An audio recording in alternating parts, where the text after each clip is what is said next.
Hi friends, എല്ലാവർക്കും A to സെറ്റിൻ്റെ പുതിയൊരു വീഡിയോയിലേക്ക് സ്വാഗതം. അപ്പോൾ ഇന്ന് ഞാൻ നിങ്ങളുമായി ഷെയർ ചെയ്യുന്നത് RPF എക്സാം. ജനുവരി മാസത്തിൽ ഒരു RPF കോൺസ്റ്റബിൾ എക്സാം എഴുതിയിട്ടുണ്ടാവും. ഒരുപാട് ആളുകൾ എഴുതിയിരുന്നു. ഏകദേശം 798 വേക്കൻസികളുമായി RPF ആൻസിലറി എന്ന് പറഞ്ഞ ട്രേഡിലേക്ക് വന്നിരിക്കുന്ന ഒരു എക്സാം ഉണ്ടായിരുന്നു. ആ എക്സാം ജനുവരി മാസത്തിലാണ് വിളിച്ചിരുന്നത്. അതിൻ്റെ എക്സാം നടന്നിരുന്നത് മാർച്ച് മാസത്തിൽ. അതിൻ്റെ റിസൾട്ട് വന്നിട്ടുണ്ട്. അപ്പോൾ ആ റിസൾട്ട് നിങ്ങൾക്ക് ചെക്ക് ചെയ്യാം. ഫസ്റ്റ് സ്റ്റേജ് കമ്പ്യൂട്ടർ ബേസ്ഡ് ടെസ്റ്റിൻ്റെ എക്സാമാണ്, റിസൾട്ടാണ് വന്നിരിക്കുന്നത്. ഇനി ഉണ്ടായിരിക്കുന്ന PET ഒരു PMT ആണ്. ഫിസിക്കൽ എഫിഷ്യൻസി ടെസ്റ്റും ഫിസിക്കൽ മെഷർമെൻറ്റ് ടെസ്റ്റും ഉണ്ടായിരിക്കും. അപ്പോൾ അതിലേക്ക് ക്വാളിഫൈ ചെയ്ത ആളുകളെയാണ് ഇപ്പോൾ വന്നിരിക്കുന്നത്. ആർക്കെല്ലാമാണ് അതിന് ക്വാളിഫൈ ആയത് എന്നൊക്കെ PDF അവർ നിങ്ങൾക്ക് താഴെ ഡിസ്ക്രിപ്ഷനിൽ ലിങ്ക് കൊടുത്തിട്ടുണ്ട്. അത് ക്ലിക്ക് ചെയ്ത് നിങ്ങൾക്ക് ലഭിക്കുന്നതാണ് PDF. ആ PDF നിങ്ങൾക്ക് നിങ്ങളുടെ രജിസ്റ്റർ നമ്പർ ഉണ്ടാവും, അതുപോലെ തന്നെ പേരുണ്ടാവും, ഫാദർ നെയിം ഉണ്ടാവും, അതുപോലെ ഡേറ്റ് ഓഫ് ബർത്ത് ഉണ്ടാവും.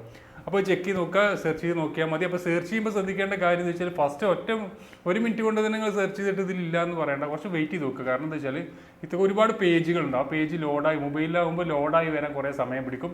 അപ്പോൾ ചെക്ക് ചെയ്യുക. ഇനി കമ്പ്യൂട്ടറിലാണെങ്കിൽ പെട്ടെന്ന് വരാൻ സാധ്യതയുണ്ട്. അപ്പോൾ നിങ്ങൾ ജസ്റ്റ് 1-2 വട്ടം നോക്കിയിട്ടൊക്കെ നോക്കുന്നുണ്ടോ നോക്കുക. അതുപോലെ നിങ്ങളുടെ ഫ്രണ്ട്സുകൾ ഒരുപാട് ഈ ഒരു എക്സാം എഴുതിയിട്ടുണ്ടാവും. അവർക്കൊക്കെ നിങ്ങൾ ഷെയർ ചെയ്ത് കൊടുക്കുക. കാരണം നമ്മൾ ഈ സെൻട്രൽ ഗവൺമെൻറ് ജോലികളൊക്കെ പലപ്പോഴായി പല റിസൾട്ടുകളും മറ്റു കാര്യങ്ങളൊക്കെ വരുമ്പോൾ പലരും അറിയാറില്ല. അപ്പോൾ നിങ്ങൾ ഇതുവരെ ഈ ചാനൽ സബ്സ്ക്രൈബ് ചെയ്യില്ലെങ്കിൽ ഇത്തരത്തിലുള്ള ന്യൂസുകളും അപ്പോൾ ജോബ് അപ്ഡേറ്റ്സുകളൊക്കെ ലഭിക്കാൻ വേണ്ടി ഇപ്പോൾ തന്നെ സബ്സ്ക്രൈബ് ചെയ്യുക. അതുപോലെ ബെല്ലൈക്കൺ കൂടി എനേബിൾ ചെയ്യുക. അപ്പോൾ നമുക്ക് സെൻട്രൽ ഗവൺമെൻറ് ജോലികളാണെങ്കിൽ മനസ്സിലാവും. ജനുവരിയിലാണ് എക്സാമിന് വിളിച്ചത്, മാർച്ചിൽ എക്സാം നടന്ന് ഏപ്രിലിൽ ഇതിൻ്റെ റിസൾട്ട് വന്നിരിക്കുകയാണ്. അപ്പോൾ ഇനി MTS ഒക്കെ വിളിച്ചിട്ടുണ്ട്. MTS ഒന്നും ലാസ്റ്റൊക്കെ നിൽക്കാതെ ഇപ്പോൾ തന്നെ അപ്ലൈ ചെയ്യുക. SSC MTS ഉണ്ട്. അപ്പോൾ താഴെ ഡിസ്ക്രിപ്ഷനിൽ ലിങ്ക് കൊടുത്തു കഴിഞ്ഞാൽ ഓരോ ഗ്രൂപ്പിൻ്റെയും A മുതൽ F വരെയുള്ള ഗ്രൂപ്പിൻ്റെ ലിങ്കുകളുണ്ട്. ആ ഒരു PDF ഉണ്ട്. ആ PDF നിങ്ങൾ നോക്കുക. അപ്പോൾ ഒരുപാട് ഫ്രണ്ട്സുകൾ എഴുതിയിട്ടുണ്ട് എന്നുണ്ടെങ്കിൽ അവർക്ക് ഷെയർ ചെയ്ത് കൊടുക്കുക. ഇത്തരത്തിലുള്ള ജോബ് അപ്ഡേറ്റ്സുകൾ ലഭിക്കാൻ വേണ്ടി സബ്സ്ക്രൈബ് ചെയ്യാൻ മറക്കാതിരിക്കുക. നിങ്ങൾക്ക് ഉപകാരപ്പെട്ടാൽ ലൈക്ക് ചെയ്യാനും മറക്കരുത്. മറ്റു വീഡിയോ കൊണ്ടും കാണാം. Thank you for watching.